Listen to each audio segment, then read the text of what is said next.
Boa parte das causas que fazem uma pessoa nascer com uma deficiência física são conhecidas. Complicações na hora do parto, doenças contagiosas durante a gravidez, problemas genéticos e remédios com fortes efeitos colaterais estão entre elas. Algumas causas podem ser evitadas, outras não. Bebês deficientes físicos devem iniciar o quanto antes um programa de exercícios que estimule o corpo de diversas maneiras. O tratamento ajuda a criança a trabalhar as limitações provocadas pela deficiência. Assim, a criança deficiente física vai conquistando autonomia e independência. Prepare-se para ingressar na pré-escola apta a assimilar conhecimentos e desfrutar, em condições mais favoráveis, as relações de amizade com os novos colegas. A descoberta do mundo. Nasci deficiente físico por causa da talidomida, um remédio que minha mãe tomou para enjoo. Esse medicamento foi muito utilizado por gestantes na época que a minha mãe ficou grávida de mim. Houve uma negligência das autoridades que desconheciam seus efeitos maléficos. Com isso, muitas crianças nasceram com diferentes níveis de comprometimento. Eu, por exemplo, nasci sem uma perna. É difícil que uma criança com algum comprometimento sério nas pernas ande na mesma época que as outras crianças. Mesmo tendo sido estimulada desde cedo, o processo é lento. São muitos obstáculos que ela tem que enfrentar até dar os seus primeiros passos. Quando tinha mais ou menos 1 ano, eu comecei a querer ficar de pé, numa perna só, me apoiando em sofá, me apoiando na parede. Mais ou menos quando eu tinha uns 2 anos e meio, 3 anos, meu pai me levou a uma ortopedia, era um italiano, que fazia uma prótese bastante primitiva, mas é o que existia na época, de alumínio, dura, que não dobrava joelho, nada disso. E eu comecei, com a orientação dele, eu comecei a andar. E aquilo foi um fato muito importante na minha vida. O ideal é que a família se envolva intensamente no processo de estimulação da criança deficiente física. Tem que ser um apoio decisivo, mesmo que a criança frequente centros de reabilitação que conte com recursos humanos capacitados e tecnologia de ponta. Tudo isso será pouco se os pais e os familiares se omitirem. Quando eu era pequeno e ia para a praia, eu ficava de calça na praia e só quando as pessoas saíam, a praia estava mais vazia, é que eu tirava a perna, tirava a calça, ia de shorts até o mar. E eu percebia que as pessoas não tinham, como ainda não tem, um grande preparo para lidar com a questão do portador de deficiência. Eu percebia que as pessoas deixavam de perguntar coisas para mim, de abordar sobre essas questões comigo, por absoluta falta de preparo. O uso de aparelhos por crianças deficientes provoca uma reação de estranhamento nas pessoas que se aproximam delas. É delicado trabalhar esse estranhamento, porque a criança deficiente fica muito sensível às reações das pessoas. Você tem as suas dificuldades, então vamos lidar com ela. E não deixar que isso derrube ela, né? Ela percebendo e não negando a deficiência dela. Muitos pais negam que esta criança porte a deficiência e inconscientemente traduzem e fazem a vida dessa criança uma forma de fantasia. Porque o que nos afasta, muitas vezes, do portador de deficiência, além do medo, além da cultura, é o afeto, o amor. Parece que o nosso amor não se estende também assim tão próximo dessas pessoas que necessitam e também têm amor para trocar. Os aparelhos são necessários, pois ajudam muito a criança deficiente física. Eles podem ser sofisticados quando se dispõe de recursos para isso, ou adaptados quando a falta de recursos é substituída pela criatividade e inventividade. O primeiro aparelho da Thaís foi a goteira, com 8 meses, né? Foi muito importante para mim por causa do alongamento, que a gente faz o alongamento e metade da parte quem mantém é a goteira, né? Para não atrofiar o pezinho. Com esse aparelho, ela já ia da sala para a cozinha, para o quarto, ela brincava com as outras crianças. O sling era um elástico, né, que amarrava no pé e torcia para dar um movimento de abertura no pé. Ela usou durante um bom tempo, uns 2, 3 anos ela usou aquilo, e a goteira também usou um bom período, ajudou bastante. A única preocupação realmente que nós temos é em tentar dar condições para que ela consiga viver sozinha. Já nos primeiros anos da fase escolar, a criança precisa encontrar na escola o apoio necessário para que possa se incluir e se integrar. Mas isso, na maioria das vezes, não acontece. É um círculo vicioso difícil de ser quebrado. As professoras ficam inseguras, pois nunca trabalharam com uma criança com deficiência física na classe.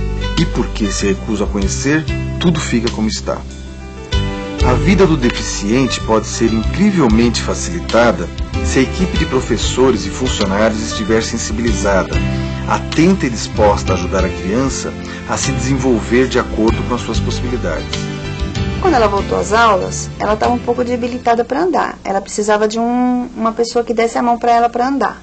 Acharam que não tinha condições da Raquel continuar na escola. E depois de muito diálogo, eles aceitaram que a Raquel ficasse, mas só que um período curto na escola. A Raquel começou a não aceitar isso, porque ela queria ficar na escola o tempo todo. Só que aí teve então uma conversa lá entre eles, né, a psicóloga e a médica, e falaram que não, que ela tinha condições de frequentar a escola, que ela precisava desse apoio pedagógico. É assim, na hora do recreio, eu não posso ir pro pátio por causa da escada e tem que ficar lá na mesa da inspetora. Eu falo, gente, eu não vou cair, eu não vou, se eu cair, o problema não é eu me machucar, o problema é me levantar. O importante é que eu tô indo lá com vocês, tô querendo participar também, eu quero, sabe, participar. Felizmente, sempre existe alguém disposto a aceitar desafios. Nesse caso, o desafio é integrar na escola, em sala de aula, uma criança com limitações motoras. A integração, ela acontece de uma forma natural. Ou seja, propondo atividades que essa criança possa participar junto aos outros.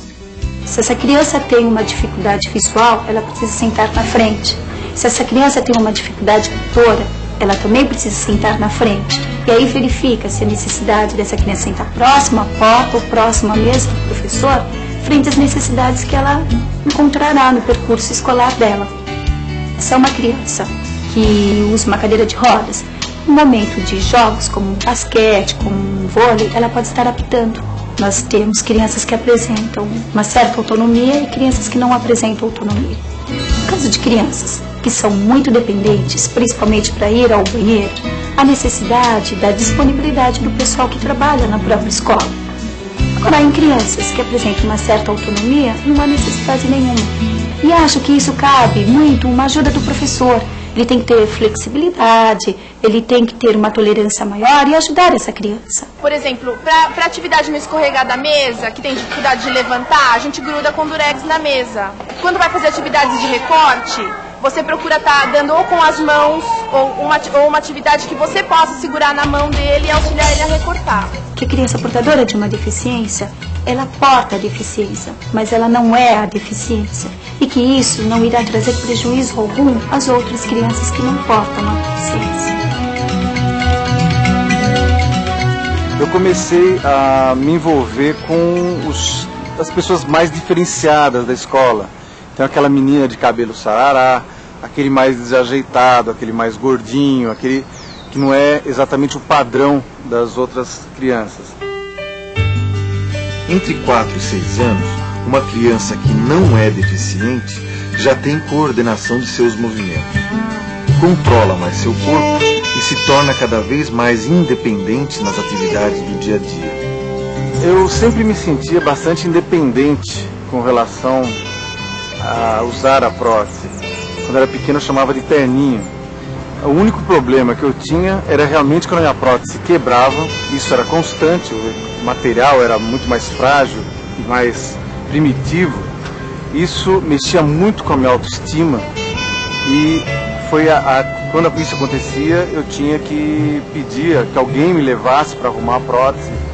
E eu ficava muito triste com isso. A outra coisa era a dificuldade, em termos de precisar de alguém, era para pôr sapato. Porque essas próteses, os pés das próteses eram feitos conforme o tamanho do sapato. E às vezes eram muito justos e eu não tinha nem força para calçá-lo.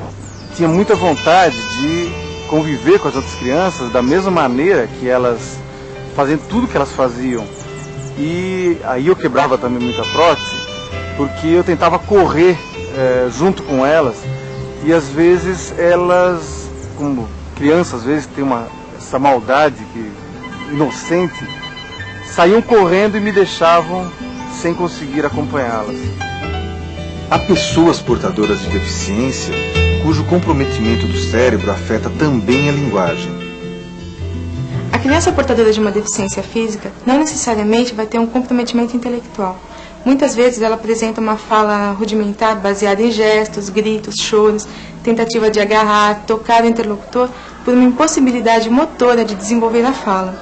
Qualquer que seja o grau de comprometimento desta criança, é necessário convívio social, principalmente escolar, onde ela não vai ter mais a proteção familiar e ela tem que desenvolver sua comunicação por ela própria, tendo cada vez mais meios de estar expressando suas emoções, ideias e seus pensamentos. Porque nós não codificamos o que eles querem expressar.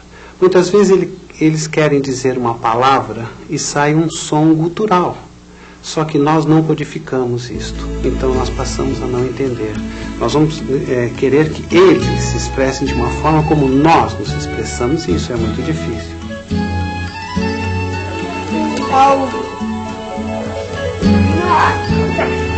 Nessa fase de infância, eu fui querendo cada vez mais conviver com meus colegas de escola e eu fui tentando cada vez mais me relacionar melhor com eles. Mas algumas coisas pesavam muito, por exemplo, quando me chamavam de aleijado ou palavras pejorativas da minha deficiência. E em contrapeso a isso, eu comecei a sentir a ajuda de algumas pessoas, particularmente de uma professora, amiga da minha mãe, que insistiu comigo que eu poderia andar de bicicleta. Quando ela acreditou que eu pudesse andar de bicicleta, e eu também acreditei, eu passei a andar de bicicleta mesmo tendo uma perna mecânica. É importante que a professora, os funcionários, as pessoas tratem a deficiência como algo normal. Não procure esconder a deficiência, porque vão estar escondendo também o deficiente. É importante que ele conviva, que ele supere esses preconceitos existentes e ele se aceite, porque à medida que ele se aceitar bem, ele vai ser aceito pelo grupo e aí sim vai se desenvolver melhor. Cabeça, olho, nariz. Na sala de aula, a professora descobria novas maneiras que me ajudavam a cumprir minhas tarefas. Eu estava feliz de poder conviver com as outras crianças. Como seria se eu tivesse me escondido em casa até hoje? Talvez eu me tornasse uma pessoa muito apática, amargurada, triste, sem iniciativa. Eu descobri que eu gostava muito que aprender e que viver. Eu gostava de conviver com essas crianças. Descobri que, para mim, a vida estava apenas começando.